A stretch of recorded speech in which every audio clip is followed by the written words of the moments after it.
May sabihin pala ako sa inyo. Pag may isang tao hihingi ng number nyo, wag nyong bigyan. Lalo na pag hihingi sila ng QR code, yung 6-digit na number, wag nyo bigyan. Dahil baka katulad nyo ako. Kasi ako naman din si isang tanga, mabait na tanga-tanga. May taong humingian sa akin, number ko. Hiramin daw niya. Ganun. Marami siyang sichiburits eh.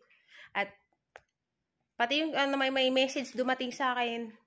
Kasi sinihiramin daw niya yun dahil hindi ko man, tanga rin ako at wala naman akong alam na yung laro na scatter, panggamit daw niya yun, pang scatter daw niya. Hindi ko wala alam yung scatter, hindi ba kailangan yung number na yan. Then, pagbigay ko ng number, may code dumating sa akin. Sabi niya, bigay mo yung code. Ako man din si isang tanga, binigay ko si code. 6-digit na yon. Guys, wag nyo bigay. Bakit? Access nila yung account nyo yan. FB account, Facebook account nyo, ma-access nila lahat yan. Lahat, wala kayong matago dyan, guys. Wag nyo gawin yan, ibibigay yan. Dahil katulad nyo ako na isang tanga, guys. Access nila lahat yan. 2 account ko, guys. Wala. Access lahat, guys. Pag ganyan ang hihingi sa inyo, number at saka QR code, guys. Yari kayo pag ibigay nyo yan. Huwag kayo tulad sa akin. Sabihin ko lang sa inyo. Huwag kayo matulad sa akin na isang tanga. Kasi, hindi akala nyo kayo lang gagamit ng ano nyo yan, Facebook nyo yan. Hindi. Access nila yan.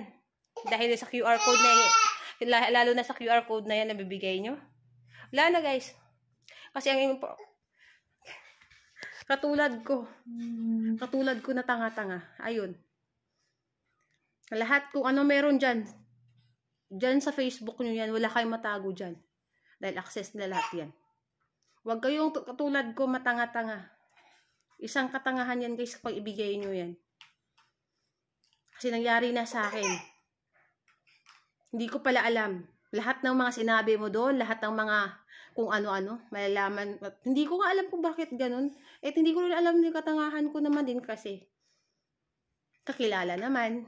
Si tanga daw, kakilala niya. Ayun, ibigay. Pati si QR code, ibigay kasi akala ko, sasabi. Malay ko naman din kasi. Yung scatter na yan. Wala naman din talaga kung alam na anong meron dyan sa scatter na yan. Ayun, kasi ginamit ako sa scatter, ayun yung QR code. Ang sabi, hindi naman daw pala pwede sa scatter yung number ko dahil parang puno